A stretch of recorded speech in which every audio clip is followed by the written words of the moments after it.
പല വിഭവങ്ങളും ചിലർക്ക് കണ്ടിട്ടില്ലാത്തവരുണ്ടായിരിക്കും, അതിനെക്കുറിച്ചുള്ള അറിവുകളൊന്നുമില്ല.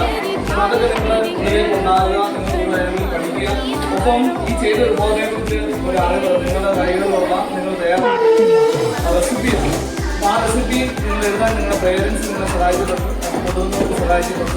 ഈ അറിവുകൾ വെച്ചിട്ട് പഠന പ്രവർത്തനത്തിലൂടെ എന്ത് കാര്യമാണെന്ന് നേടിയെന്ന് ചോദിക്കുന്നത് നമ്മുടെ ഈ പ്രവർത്തനത്തിലൂടെ മനസ്സിലാക്കി ഇത്തരത്തിലുള്ള നാളെ വിഭവം ഉണ്ടായിരുന്നതും ഇത് നമ്മളെല്ലാവരും സ്ഥിരമാക്കേണ്ട ഒരു ആഹാര രീതികളുടെ ഭാഗമാണെന്നുള്ള തിരിച്ചറിവ് നമുക്ക് തന്നെ ഇന്നത്തെ ഈ പ്രവർത്തനം നമ്മുടെ സ്കൂളിലെ പ്രഥമ അധ്യാപകരായിരിക്കുന്ന ബെന്നി സാറ് ഉദ്ഘാടനം ചെയ്യും. തുടർന്ന് കൊണ്ടുവന്നിരിക്കുന്ന എല്ലാ വിഭവങ്ങളും നമ്മൾ പരസ്പരം പങ്കുവയ്ക്കും.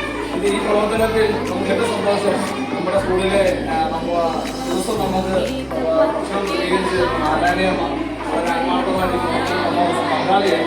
നാരായണയമ്മ വളരെ ടൈം നോക്കി എടുത്തുകൊണ്ട് നിങ്ങൾക്ക് എല്ലാവർക്കും വേണ്ടി വളരെ മനോഹരമായ രീതിയിൽ പരിപ്പുവട സ്വന്തമായിട്ട് നമ്മൾ കടയിൽ നിന്ന് മേടിക്കുന്ന പരിപ്പുവടകൾ വെച്ചിട്ടുണ്ട്. വീട്ടിലുണ്ടാക്കിയ പരിപ്പുവട വേണ്ടി വളരെ കുറവാണ്. എന്നാൽ ഈ അവസരം നമ്മൾ അങ്ങനെ വളരെ ആത്മാർത്ഥമായിട്ട് സഹകരിച്ചു. വളരെ സന്തോഷം. ഈ അവസരം നമ്മുടെ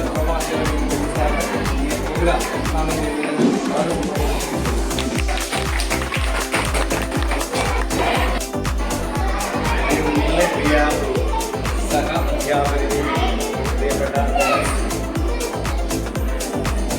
നാടൻ വിഭവങ്ങളും നാട്ടുകൃഷികളും പരിചയപ്പെടുത്തുന്നതിന്റെ ഭാഗമായി പ്രത്യേകം സാറിനെയും നിങ്ങളുടെ കുട്ടികൾ ഓരോരുത്തരെയും അഭിനന്ദിക്കുന്നു. അല്ലെങ്കിൽ പ്രവർത്തിച്ച മാതാപിതാക്കളെയും അഭിനന്ദിക്കുന്നു. ഇത്തരത്തിലുള്ള പഠന പ്രക്രിയ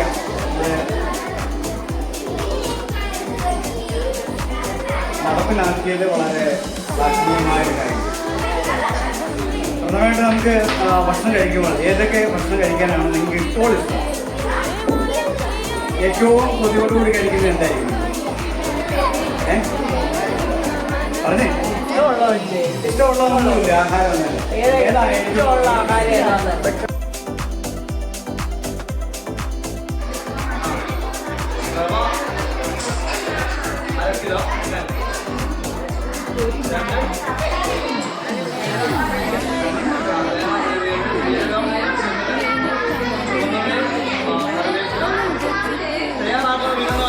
മുഴുവൻ റെസിപ്പീസും നമ്മളിവിടെ ഫയൽ ചെയ്യുന്നതായിരിക്കും.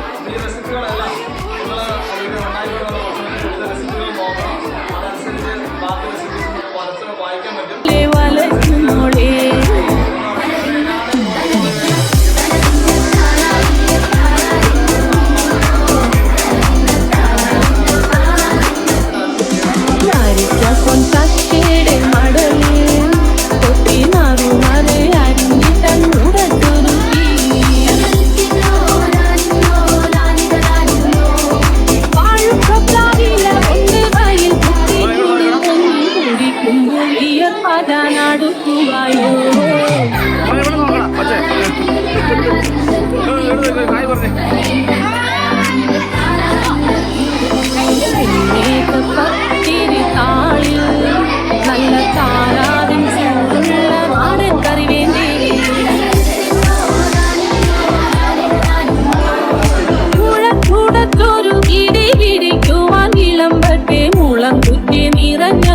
ഒരിക്കൽ കൂടി